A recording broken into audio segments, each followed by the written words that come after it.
বাংলা সাহিত্যের কিছু বিখ্যাত লেখকের গল্প দিয়ে সাজানো আমার এই বিশেষ নিবেদন, গল্পের মায়াজাল। আজকের গল্প প্রিয়ব্রত মুখোপাধ্যায়ের লেখা স্বয়ং গোয়েন্দা।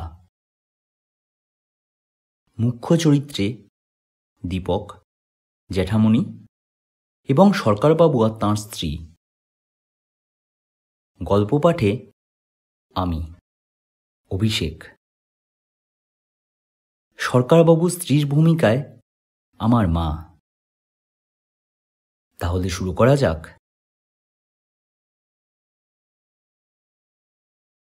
এমন বিপদে কখনো পড়েনি দীপক। ভাবেও নি যে তাকে এহেন সমস্যার মুখোমুখি হতে হবে কোনোদিন।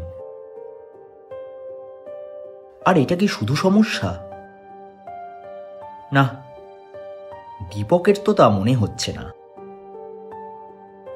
সে এক এক সময় ভেবেছে এটা একটা বড় রকমের ধাঁধা। ছেলেবেলায় কত ধাঁধার সমাধান সে করেছে, আর এখন এই বয়সে সে তার নিজের জীবনের একটা ধাঁধার, হতে পারে কঠিন ধাঁধা, সমাধান করতে পারবে না। ধাঁধাটা অবশ্য জ্যাঠামশাই তার জন্যে রেখে গেছেন, আর তাই এটাকে চ্যালেঞ্জ হিসেবে নিয়েছে দীপক। না নিয়ে উপায়ও নেই, কেননা জ্যাঠামশাই তার বুদ্ধিবৃত্তির প্রতি সরাসরি কটাক্ষ করেছেন। অথচ দীপক নিজেকে বুদ্ধিমান বলে মনে করে। আগের কথা আগেভাগে বলে নেওয়া যাক, তাহলে দীপকের সমস্যাটা বুঝতে সুবিধে হবে।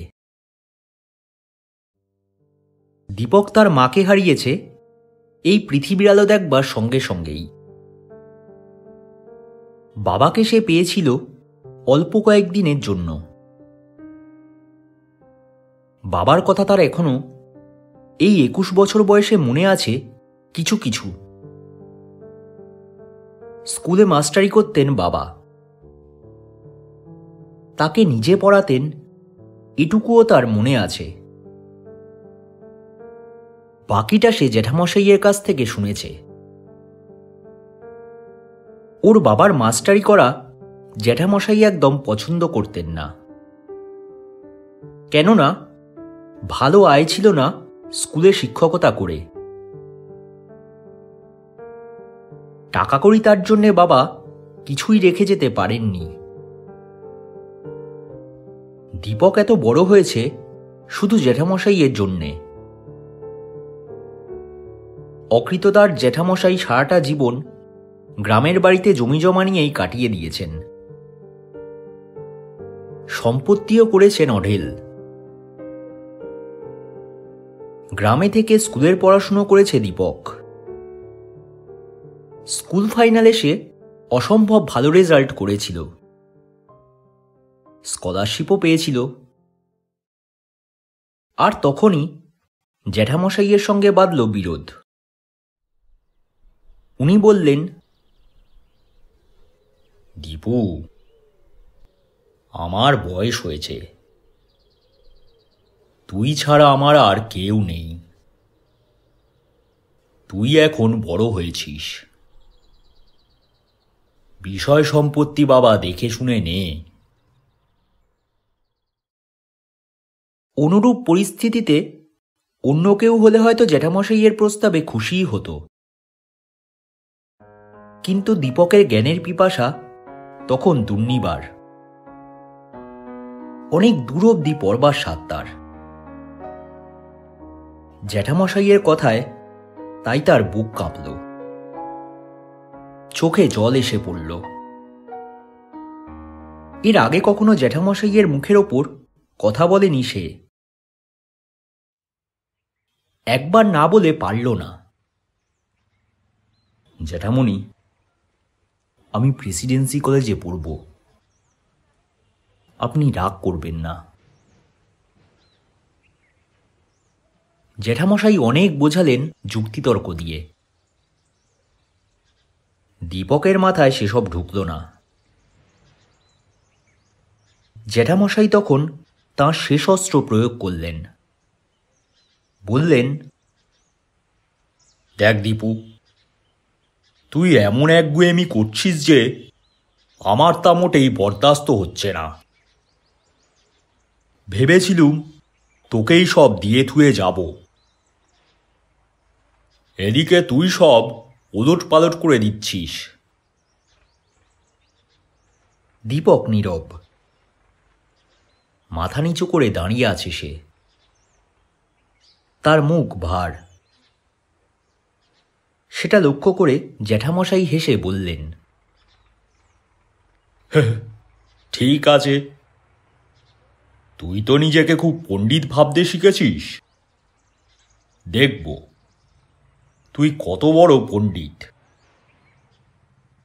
আমি তো লেখাপড়া তেমন শিখিনি। একদিন পরীক্ষা করে দেখব তুই লেখাপড়া শিখে কত বড় দিগ্গজ হয়েছিস। কলকাতায় এসে পড়াশুনো শুরু করল দীপক। মাঝে মাঝে গ্রামে গিয়ে জ্যাঠামশাইয়ের সঙ্গে দেখা করে আসত। এভাবেই কেটে যায় 4টি বছর। বিএসসি পাশ করল দীপক। পরীক্ষার আগে পড়াশোনা তেমন একটা করতে পারেনি দীপক। তার মনটা তখন খুবই ভারাক্রান্ত। জ্যাঠামশাই মারা গেছেন।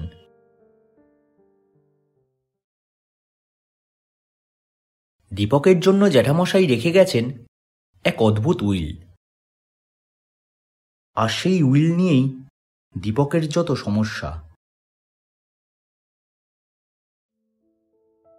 সেই বিচিত্র উইলে যা লেখা আছে তার সারমর্ম এই, জ্যাঠামশাইয়ের মৃত্যুর পর 1 বছর পর্যন্ত দীপক গ্রামের বাড়ি এবং জমিজমা ভোগ করতে পারবে। কিন্তু এই 1 বছরের মধ্যে দীপককে প্রমাণ করতে হবে যে সে জ্যাঠামশাইয়ের চেয়ে বুদ্ধিমান। যদি তা না হয় তাহলে জ্যাঠামশাইয়ের সব সম্পত্তি কোনো এক অনাথ আশ্রমের হাতে চলে যাবে। ছাপানো উইলের ফর্মে জ্যাঠামশাই কথাগুলো লিখেছিলেন, আর তাতে সই করেছিলেন তিনি নিজে। আর সরকারবাবু ও তাঁর স্ত্রী সাক্ষী হিসাবে নিজেদের নাম সই করেছেন। বেলা 10:30 নাগাদ সই করা হয়েছে। তারিখ দেওয়া আছে বছর 2 আগেকার মার্চ মাসে 19 তারিখের। উইলে কোনো উকিলের সই নেই এবং সাক্ষী হয়েছেন সরকারবাবু আর তাঁর স্ত্রী। তাহলে উইলটা ঘরেই সই করা হয়েছে। আর যখন চ্যালেঞ্জ করেছেন তখন নির্ঘাত দ্বিতীয় উইল তৈরি করেছেন জ্যাঠামণি। আর সেটাই খুঁজে বার করা হবে দীপকের প্রধান কাজ। আর তার জন্য তাকে যেতে হবে গ্রামের বাড়িতে।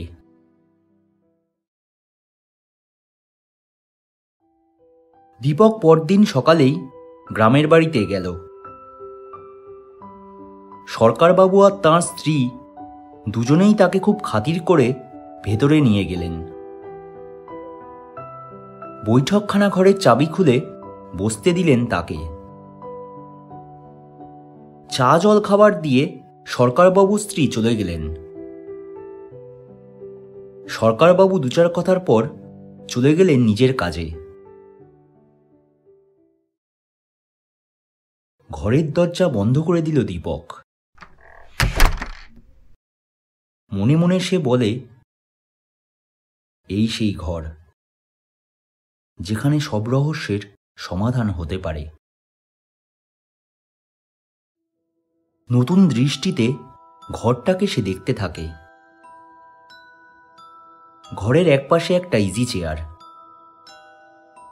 অন্যদিকে রয়েছে একটা টেবিল আর চেয়ার। দেয়াল ঘেঁষে রয়েছে লোহার সিন্দুক। আরেকদিকে দেওয়ালে রয়েছে একটা লোহার র্যাক। নানা দরকারি কাগজপত্র রয়েছে তাতে সব। আর আছে অনেকগুলো চাবি। প্রতিটি চাবির রিংয়ে লেখা আছে কোনটা কোথাকার চাবি। টেবিলের সঙ্গে একটা চাবির রিং লাগানো,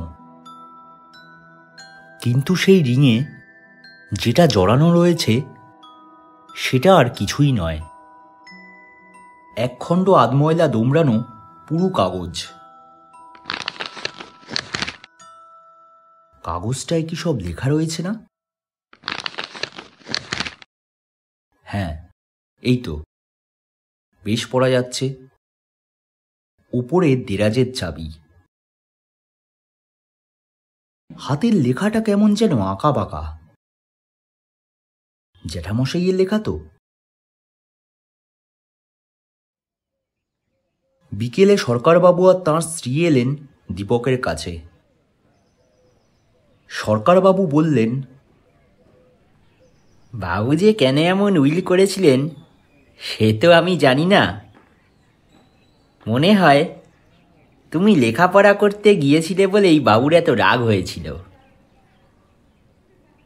তুমি এখন কি জানতে চাও বলো? তোমার যাতে ভালো হয়, মঙ্গল হয়, আমি নিশ্চয়ই তা সাধ্যমতো করব। উইলের ফর্ম কি আপনি কিনেছিলেন? দীপকের প্রশ্নের উত্তরে সরকারবাবু জানালেন যে উইল তৈরির আগের দিন তিনি দুটো ছাপানো উইলের ফর্ম কিনে এনেছিলেন। দুটো? আপনার ঠিক মনে আছে? দীপক একটু যেন উল্লাসিত। হ্যাঁ, দুটো। পাছে একটা নষ্ট হয় সেই জন্যেই বোধহয় বাবু দুটো কিনে আনিয়েছিলেন। আমরা দুজনে সই করেছিলাম তাতে। কটার সময় সই করেছিলেন? দীপকের প্রশ্ন। সরকারবাবু খানিক মাথা চুলকে বললেন, সেটা তো মনে নেই, সকালবেলা। উত্তর দিলেন এবার সরকার গিন্নি। সকাল 10:30 নাগাদ। ওই সময় ওকে আমি ফল দিয়েছিলাম, তোমার মনে নেই? হ্যাঁ হ্যাঁ, এবার মনে পড়েছে। সরকারবাবু ঘাড় নাড়েন। তারপর? দীপক জানতে চাইল। আবার ঘন্টা দুয়েক পরে উনি ডেকে পাঠালেন আমাদের। সরকারবাবুর বিবৃতি। বললেন যে ওনার একটা ভুল হয়েছিল, তাই উইলটা ছিঁড়ে ফেলেছেন, নতুন উইল তৈরি করেছেন। বলেছিলেন যে উইলে তিনি আমাদের জন্য কিছু রেখে যাচ্ছেন না, তবে বেঁচে থাকতেই তিনি আমাদের জন্য অনেক কিছু করে যাবেন। তা বাবু করেছেনও যথেষ্ট। আচ্ছা, সেকেন্ড উইলে সই করার পর জ্যাঠামণি কি করেছিলেন আপনার মনে আছে? দাঁড়াও, মনে করে দেখি। হ্যাঁ, মনে পড়েছে, শৈলেন ময়রার কাছে গিয়েছিলেন।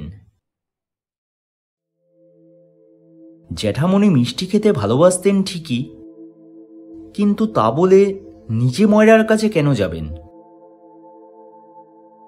না, দীপকের খুব একটা মনোপুত হলো না ব্যাপারটা। খানিকক্ষণ ভ্রু কুঁচকে সরকারবাবুর মুখের দিকে তাকিয়ে থেকে দীপক চাবির রিংটা তুলে ধরে তার উপরকার কাগজে আঙুল দেখিয়ে বলল, এটা কার হাতের লেখা? কেন, আমাদের বাবুর। সরকারবাবু উত্তর দেন।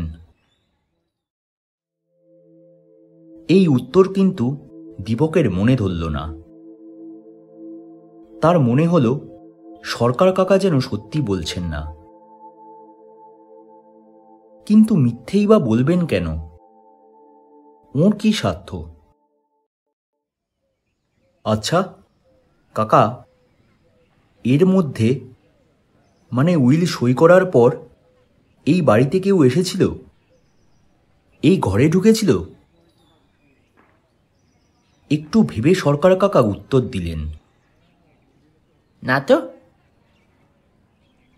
বলছো কি গা?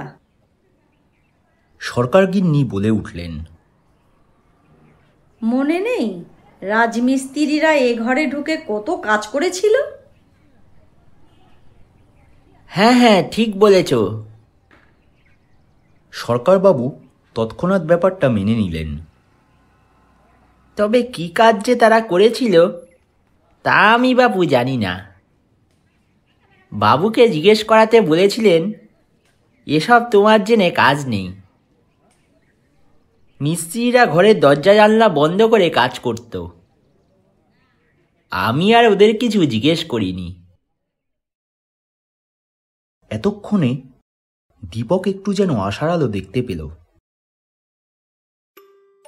জ্যাঠামণি তাহলে এই রাজমিস্ত্রিদের সাহায্যে দ্বিতীয় উইলটা লুকিয়ে রেখেছেন। কোথায়? গুপ্তস্থানে? এ যে রীতিমতো নাটক নভিলের ব্যাপার। চেয়ার ছেড়ে উঠে দাঁড়ালো দীপক। বললে, কাকাবাবু, একবার সেই মিস্ত্রিদের কাছে আমায় নিয়ে যাবেন? কিন্তু ওরা কি বলবে? সরকারবাবু বলেন। দীপক কিন্তু নাছোড়বান্দা। বলল, চলুন একবার শেষ চেষ্টা করে দেখি। কি আর করা। অগত্যা দীপককে নিয়ে সরকারবাবু গেলেন মিস্ত্রিদের কাছে। মিস্ত্রিরা তখন আরামে বিড়ি টানছিল। সরকারবাবুকে দেখে বিড়ি ফেলে উঠে দাঁড়ালো। যে দুজন মিস্ত্রি কাজ করেছিল সরকারবাবু তাদের আড়ালে ডেকে নিয়ে দীপকের সঙ্গে পরিচয় করিয়ে দিলেন। মিস্ত্রি দুজন তাকে নমস্কার করলে। তোমরা আমাদের বাড়িতে কি কাজ করেছিলে? দীপকের প্রথম প্রশ্ন। মিস্ত্রি দুজনে একে অন্যের মুখের দিকে তাকালো। তারপর একজন বলল, সে কথা আমরা বলতে লারব। বড়বাবু বলতে মানা করে দিয়েছেন। দীপক তাদের অভয় দিলে। বড়বাবু তো এখন নেই, তোমরা নির্ভয় সব কথা আমাকে বলো। তা কি করে হয় বাবু? সরকারবাবু এবার না বলে পারলেন না। বল না তোরা, ভয়টা কিসের? অবশেষে অনেক অনুনয় বিনয়ের পর মিস্ত্রি দুজন যা জানালে তার সারমর্ম এই, ওরা দুজনে লোহার সিন্দুকের পিছনের দেওয়াল থেকে একটা ইঁট সরিয়ে একটা জায়গা তৈরি করেছিল। তারপর ইঁটটা এমনভাবে আবার রেখেছিল যে সেটা বাইরে থেকে দেখে বুঝবার কোনো উপায় নেই। মাঝখানের একটা ইঁটের ওপর চাপ দিলে সমস্ত জিনিসটাই উঠে আসে। বড়বাবু নিজে দাঁড়িয়ে থেকে সব করিয়েছিলেন। দীপক যখন আবার ঘরে ফিরে এলো তখন তার মন স্ফূর্তিতে ডগমগ। জ্যাঠামণি এত সহজে তাকে জব্দ করতে চেয়েছিলেন? আশ্চর্য! জ্যাঠামণি কি বুঝতে পারেননি যে এটা সে অনায়াসেই বের করে ফেলবে? আপন মনে কথাগুলো আবৃত্তি করতে করতে দীপক কুলুঙ্গির মাঝখানের ইটে চাপ দিল। সঙ্গে সঙ্গে সব জিনিসটাই উঠে গিয়ে বেরিয়ে পড়ল শূন্য অংশ। পরম আগ্রহে হাত বাড়ালো দীপক। কিন্তু এ কি? এই যে পোড়া কাগজের টুকরো। তবে তার আগেই কি কেউ এসে গেছে আর উইলটা পুড়িয়ে চলে গেছে? এটা যে উইলেরই পোড়া অংশ তাতে কোনো সন্দেহ নেই, কেননা এতে সরকারবাবু সই করা অংশটুকু এখনো অক্ষত আছে। কিন্তু কে কে এমন করল? সরকারবাবু? কিন্তু ওর তো কোনো স্বার্থ নেই। তাহলে কি জ্যাঠামণি নিজেই উইলটা নষ্ট করে দীপককে পথে বসিয়ে গেলেন? দীপক হেরে গেল জ্যাঠামশাইয়ের কাছে। বিষণ্ণ মনে দীপক বিকেলের ট্রেনে চেপে বসল। সরকারবাবু ওকে বিদায় জানাতে স্টেশন পর্যন্ত এসেছিলেন। উনিও চোখের জল ফেললেন।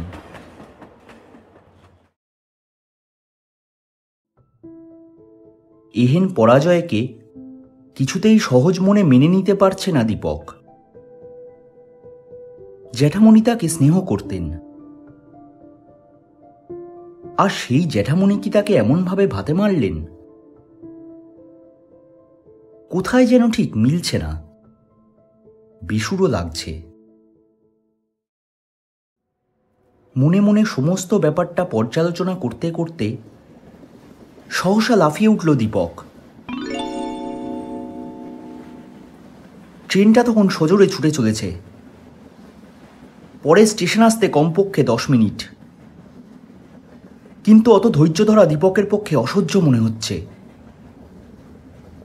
পারলে সে তখনই ট্রেন থেকে ঝাঁপ দিয়ে পড়ে। সিটে বসে না সে, সুটকেস হাতে দাঁড়িয়ে থাকে।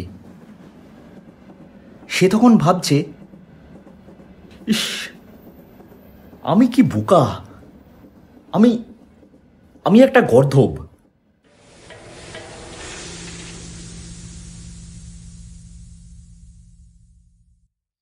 পরে স্টেশন আসতেই ট্রেন থেকে পড়িকিমড়ি করে ছুটল দীপক। বাড়ি পৌঁছে সদর দরজায় কড়া নাড়তেই স্বয়ং সরকারবাবু দরজা খুলে দিলেন। দীপককে দেখে অবাক হয়ে বললেন, এ কি, তুমি? হ্যাঁ আমি, তাড়াতাড়ি চাবিটা দিন। দীপকের তখন বেশি কথা বলার সময় নেই। বৈঠকখানার দরজা খুলেই দীপক ছুটল টেবিলটার দিকে। উপরের দেরাজের চাবি লেখা কাগজটা খুলে নিল চাবির রিং থেকে। মনোযোগ দিয়ে দেখলে বোঝা যায় এটা একটা খাম। দীপক ভাবল, ও যা ভেবে এতদূর ছুটে এসেছে তা শেষ পর্যন্ত সত্যি হবে তো। ছুরি দিয়ে খুব সাবধানে খামটা খুলতে শুরু করে সে।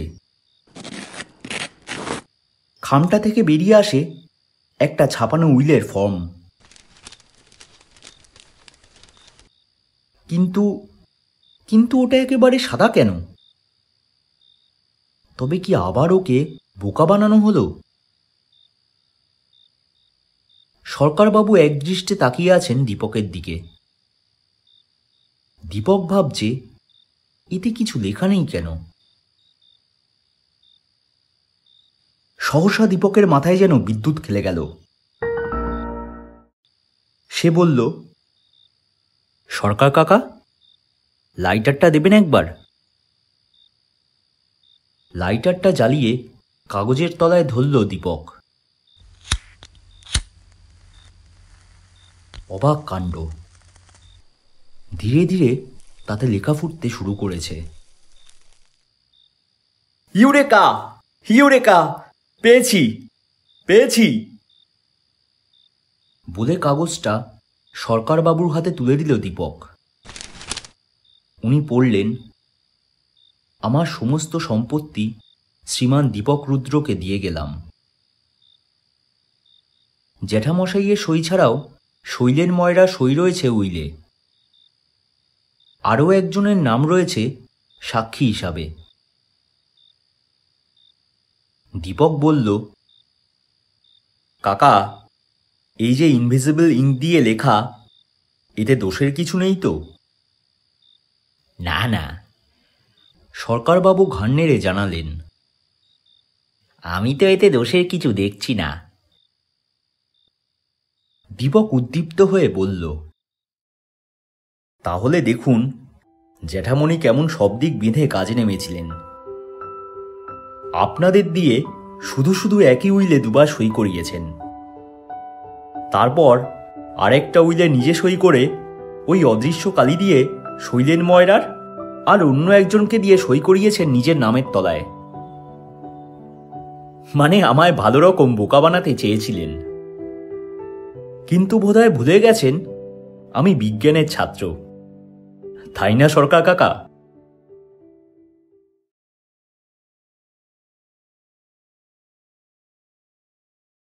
শুনছিলেন প্রিয়ব্রত মুখোপাধ্যায়ের লেখা স্বয়ং গোয়েন্দা। গল্পটি কেমন লাগলো অবশ্যই কমেন্ট বক্সে জানাতে ভুলবেন না। ভালো লাগলে অবশ্যই একটা লাইক করবেন এবং নিজের প্রিয়জনদের সাথে শেয়ার করে নিন। এরকম আরও গল্প শুনতে চ্যানেলটি সাবস্ক্রাইব করুন। আগামী সপ্তাহে এরকমই একটি গল্প নিয়ে হাজির হব আপনাদের সামনে। ততক্ষণের জন্য শুভরাত্রি।